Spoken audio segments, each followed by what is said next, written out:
오늘은 천국의 비밀을 아는 자, 즉 허락된 자의 은혜에 대해서 말씀을 드리겠습니다. 성경 말씀은 13장 11절입니다. 대답하여 이르시되 천국의 비밀을 아는 것이 너희에게는 허락되었으나 저희에게는 아니 되었나니. 우리가 성경을 알면은 허락된 자가 있고 허락되지 않은 자가 있는데, 허락을 받은 자의 자유함과 허락을 받지 못한 자의 애절함, 그것을 알지 못함이 더욱 그릇된 거 아닙니까? 그런데 받지 못한 자는 비밀을 모릅니다. 여러분은 천국의 길을 아시나요? 물론 잘 알겠죠.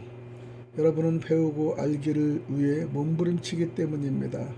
새하늘 새 땅의 비밀을 이미 알고 계신 분들이죠. 그러나 저 바깥 사람들은 알려고들 하지 않고 매일 유전적인 고리타분한 사고방식에 젖어 있습니다.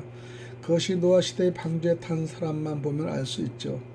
노아의 신앙을 노인네의 실성으로 보기 때문이죠.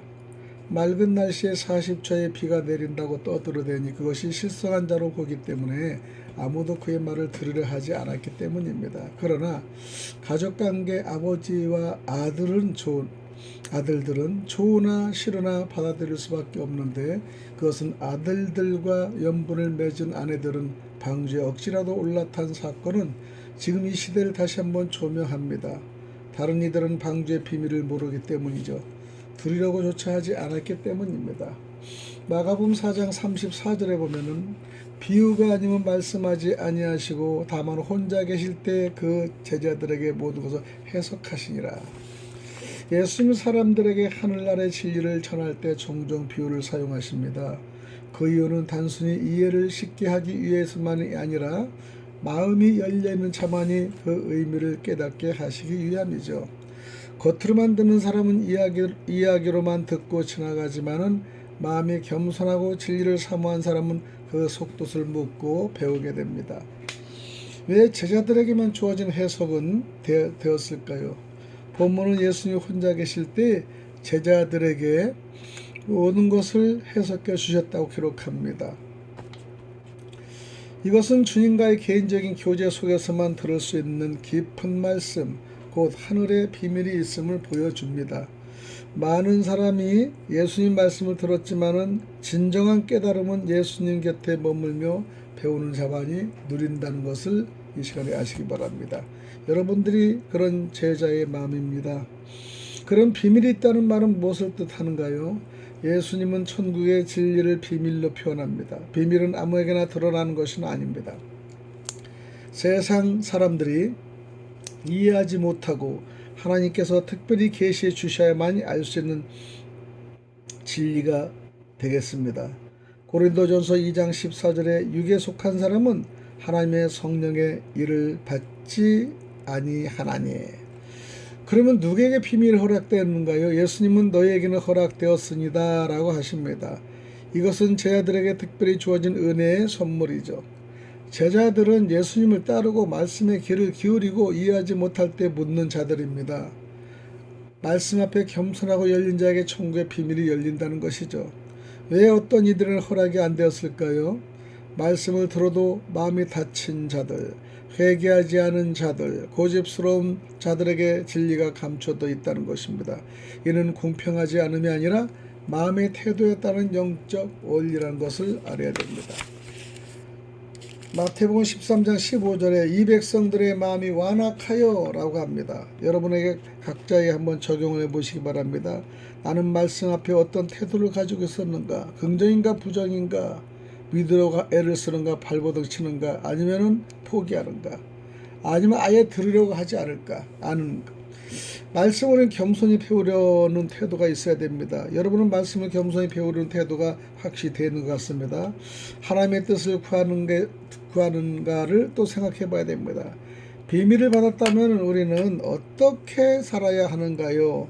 이 진리를 감추지 말고 다른 이에게도 나누는 삶으로 우리가 이해하고 믿게 된 것도 은혜임을 기억하며 자랑이 아닌 감사와 겸손의 자세를 진실을 축복합니다. 마태복음 13장 11절은 깊은 영적 통찰과 묵상 중심의 설교가 됩니다. 저는 처음에는 너희와 저희 일 깊이 생각하지 않고 지나갔습니다. 그러나 이곳에서 말씀을 너희와 저희의 구분됨을 알고 깊은 감동을 먹게 된 것입니다. 이미 천국 갈 사람은 구분되었다는 말의 뜻인가? 우리는 새하늘 새 땅 새 예루살렘의 의미는 얘기들 하지만은 감동을 받지 않고 그냥 단어를 알고 읽고 의미를 부여하지 않는다는 것을 깨달았습니다. 그리고 천국의 비유 설교도 그냥 지나갑니다. 왜 이런 말씀을 듣던 고집스러운 내가 왜 바뀌었을까? 장로 교단의 목회자가 어떤 의문을 갖고 알려고 하는 사람들이 쉽지는 않습니다. 왜냐하면 교리와 주석에 완전히 박혀있기 때문이죠. 요한복음에 나오는 니고데모의 영성을 보시면 그와 같은 심정일 겁니다. 보이지 않을 때 어두울 때 만나고 배우려 하고 있다는 겁니다. 왜 진리를 두려워할까요? 니고데모는 회원들이 두려웠습니다. 그리고 자기 체면이 깎일까 두려웠습니다. 왜 자기를 버리고 낮아지는 것이 두려울까요? 그것은 자기 교만이 매우 무겁기 때문입니다. 자기 교만이 무거운 말씀을 듣지 않습니다. 본인이 선포만 하려고 하지 들으려고 하지 않아요. 특히 목회자들은 말씀을 들을 줄 알고 상대 말을 들어야 됩니다. 상대하고 만나면 자기 말만 하는 사람은 아직까지 교만이 풍부한 사람들입니다. 무거운 짐을 내려놓기를 두려워하고 있는 것이죠. 그런데 천국은 비밀을 알리고자 하는 즉 예수님들 제자들 너희들에게만 있다라는 것이죠. 두 번째, 감추어진 천국의 비밀은 열린 자에게만 주시는 계시입니다. 왜 예수님은 비유로 말씀하셨을까? 예수님은 진리를 직접적이고 단순한 명제로 말씀드릴 수 있었습니다. 그러나 비유로 말씀하신 거예요. 그 이유는 진리가 단지 정보가 아니라 계시이기 때문입니다. 좋은 것은 마귀 사탄이 먹어버립니다. 중국은 좋은 것은 다 비밀 속에 묻어놓습니다. 남들이 가져가기 때문이죠. 말씀을 비유와 비밀로 하는 것은 마귀가 잘 알고 있게 해방이 있을 겁니다. 비유는 단순한 예시가 아니라는 것을 알립니다. 그것은 듣는 자의 마음 상태에 따라 닫히기도 하고 열리기도 하는 하나님의 방식이죠. 예수님은 진리를 감추기도 하시고 드러내시기도 하시는 하나님의 방식으로 말씀하십니다. 듣는 귀를 가진 자에게만 들리는 말씀이 있고 마음이 준비되지 않은 자에게는 오히려 감추어진다는 사실을요. 그러면 천국의 비밀은 감춰진 진리인데 비밀은 히브리어로 미스테리온 단지 어려운 말이 아니라 하나님께 감춰져 있다는 계시로 열려지는 것입니다. 요즘 내가 공부를 하다 보면 계시록을 연구하고 하는 분들이 꽤 많아요. 그래서 내가 하기 전에는 정말 연구를 해야겠구나 그렇지만은 어느 정도 알고 나서는 연구가 아니라 계시의 영이 열리고 열린 목자의 말을 듣는 것이 더 빠르지 않습니까? 서울 갔다 오지 않은 것을 갔다 온 사람 얘기들은 빠르는데 갔다 오지 않은 사람 얘기가 생각을 하고 하면 너무나 복잡합니다. 그래서 요한계시록은 계시의 영이 열려야 된다는 사실을 알게 됩니다. 예를 들어 겨자씨 비유, 누룩 비유, 외적으로는 작고 미약하나 속에 생명의 파급력이 크다는 것을 우리는 압니다. 진리는 오직 성령의 조명 아래서만 열립니다. 두 번째는 그들에게는 허락되지 아니하였으니 왜 진리는 모르던 사람에게 드러나지 않을까요? 하나님의 말씀은 은혜이자 동시에 심판이기 때문입니다. 심판은 추수입니다. 곡간과 단을 묶어 태우는 두 가지 중 한 곳으로 결정나는 순간이죠.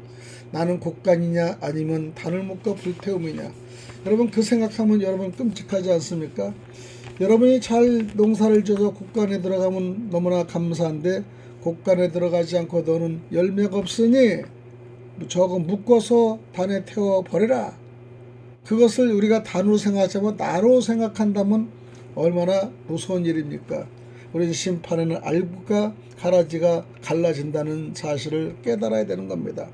그래서 우리 믿음에서는 믿음을 가다가 중도 포기를 많이 하는데요. 여러분 믿음은요 오래 참음이 필요합니다. 중도 포기라는 것은 있을 수 없습니다. 왜냐? 안 한 거와 같은 가지로 천국과 지옥을 이미 따놨기 때문이죠. 중도 포기는 지옥을 원하는 것밖에 되지 않습니다. 하나님 나라는 지성이나 경험이 아니라 단순한 영에 의해 받아들입니다. 그럼 진리란 무엇일까요? 이 질문 역사상 가장 깊고 오래된 질문 중에 하나입니다. 철학자도 신학자도 예수님 앞에 선 빌라도조차도 이 질문을 던집니다. 요한복음 18장 38절에 보면은 빌라도가 이르되 진리가 무엇이냐? 나는 그 예수 그리스도에게서 아무 죄도 찾지 못하였노라. 진리는 거짓이 없는 거예요. 아무리 빌라도가 죄를 찾으려고 해도 찾지 못하고, 왜냐? 죄가 없기 때문이죠. 침묵 속에 선포된 진리를 마주하고자 외면한 자들이 있습니다. 진리를 모르는 사람도 진리는 참말 정직이란 것을 빌라도는 깨닫고 묻는 것입니다. 그러나 진리는 깨닫고 묻지만은 결정력이 얼마나 중요한지 몰라요. 알지만은 결단하지 못하면 넘어지고 그 다음에 후회할 일이 많습니다. 진리는요, 성경은 진리를 단지 사실이나 정보로 보지 않습니다. 사실입니다. 진리는 인격입니다. 생명입니다. 길입니다. 하나님의 자신이라고 할 수 있습니다. 그럼 진리는 하나님의 그 자체이신데 요한복음 17장 17절에 말씀 변하지 않죠? 하나님입니다. 말씀은 하나님인데 말씀은 변하지 않습니다. 그들의 진리로 거룩하게 하옵소서. 아버지의 말씀은 진리니이다 고백하지 않습니까?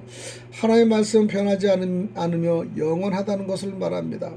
인간의 지식과 감정 시대는 변하지만은 하나님의 말씀은 진리로서 영원히 서 있다는 사실을 깨우치는 시간이 되었으면 감사합니다.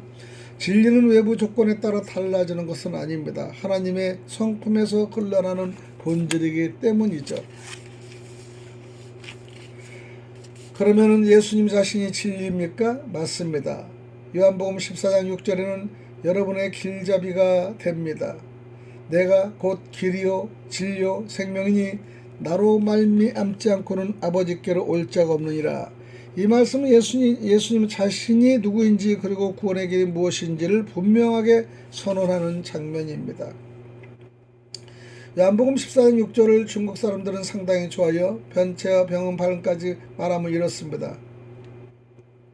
예수시오 오지우시다료 쩔리 정민 루뿌지에 오지오 메이오런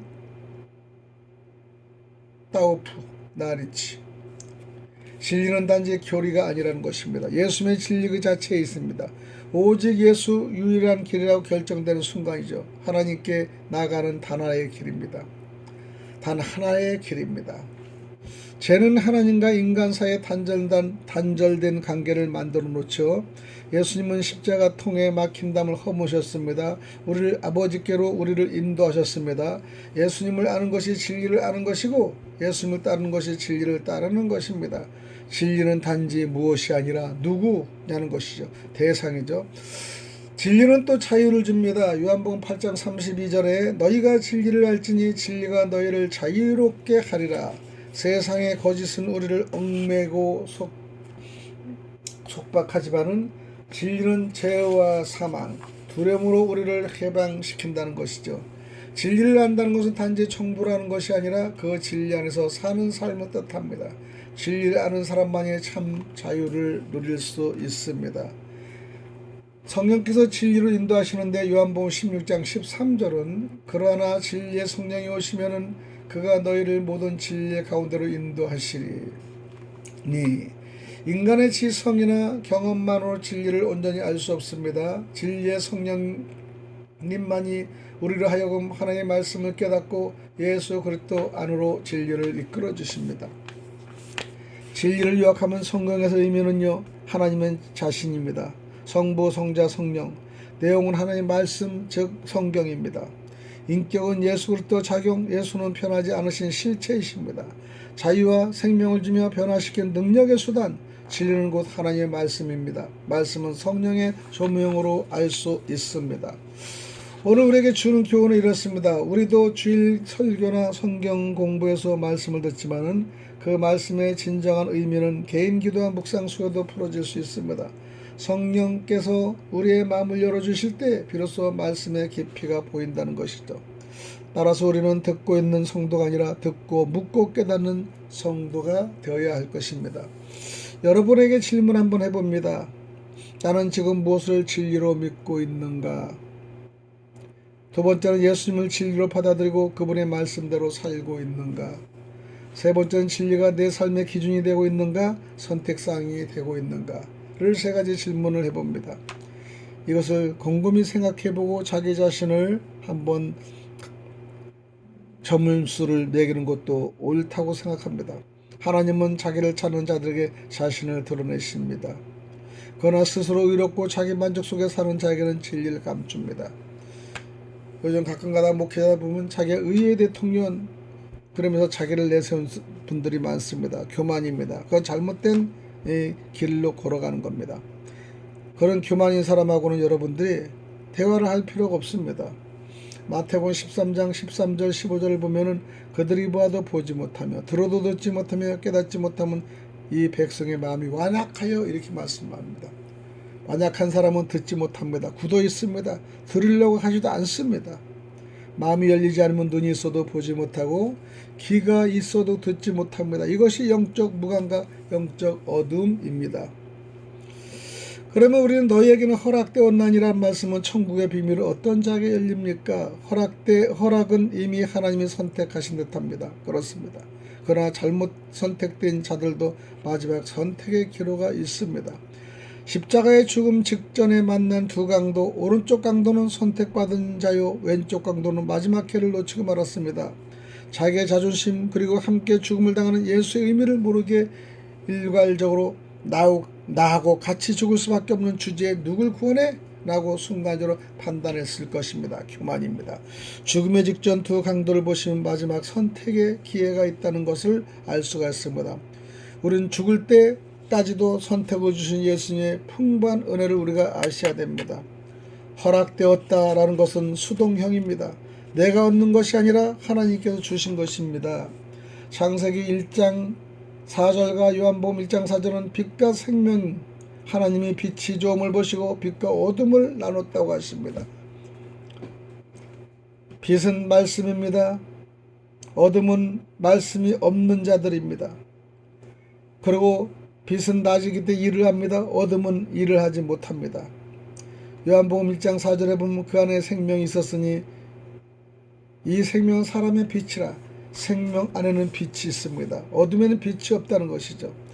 하나님은 빛을 주신 분입니다. 창세기 1장 4절 말씀대로 혼돈과 공허, 흑암 속에 하나님의 첫 창조 명령은 빛이 있으라라고 합니다.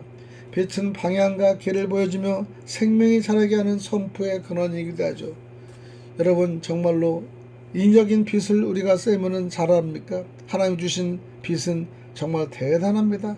생물도 자라고 짐승도 자라고 사람인 우리들도 자라고 병도 치료가 되지 않습니까? 빛이 일반적인 빛이지만 사실 인간적으로는 말씀의 빛이 여러분 큰 근원이라는 걸 아시기 바랍니다. 예수님은 생명이자 빛입니다.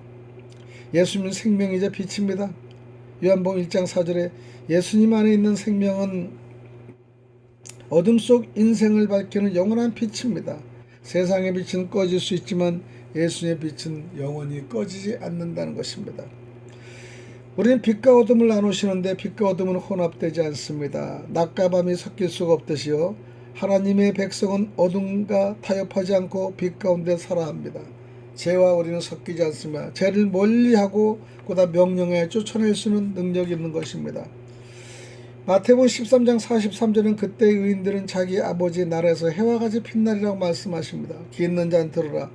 듣는 자는 낮입니다. 일하기 때문에 항상 깨어 있습니다. 못 듣는 자는 밤입니다. 잠을 자기 때문에 항상 못 듣습니다. 우리는 낮과 밤의 구분을 할 줄 알아야 되겠죠. 마태복음 13장은 예수님께서 천국의 비밀을 비유로 가르치신 것이죠. 본문의 마태복음 13장 24절 42절 앞부분을 보면은 가라지 비유를 말씀하십니다. 마지막 심판 때 가라지는 불에 던져지고 알곡 즉 의인은 하늘나라에 들어간다고 하십니다. 그때 의인들은 자기 아버지 나라에서 해와 같이 빛나리라. 귀 있는 자는 들으라. 마태복음 13장 43절의 말씀에 이 말씀은 예수님께서 알곡과 가라지 비유를 설명하십니다. 마지막 심판 때 의인들이 하나님 나라에서 영광스럽게 빛날 것을 약속하신 것이죠. 여기서 나오는 그때라는 것은 세상 끝, 즉 추수 때 마태복음 13장 39절을 얘기합니다. 지금은 의인과 악인이 섞여 있으나 하나님이 정하신 때는 분리됩니다. 지금 이 세상에는 섞여 있습니다. 의인 악인. 하나님이 정하실 때 심판 때는 분리가 된다는 것이죠. 두 번째, 의인들은 하나님이 인정한 자들을 의인이라고 합니다. 의인은 스스로 의롭다 주장하는 자가 아닙니다. 그리스도의 의를 믿음으로 전가받는 자들입니다. 로마서 3장 22절에 곧 예수 그리스도를 믿음으로 말미암아 모든 믿는 자에게 미치는 하나님의 의인이 차별이 없느니라. 할렐루야.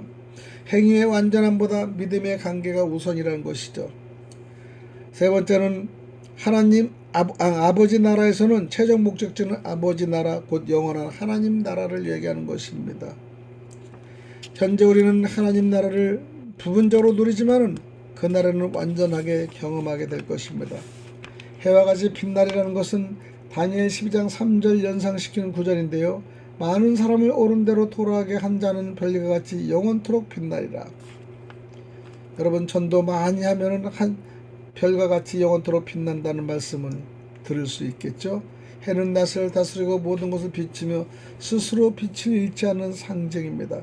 의인의 영광은 영원히 그리고 분명하게 드러난다는 것이죠.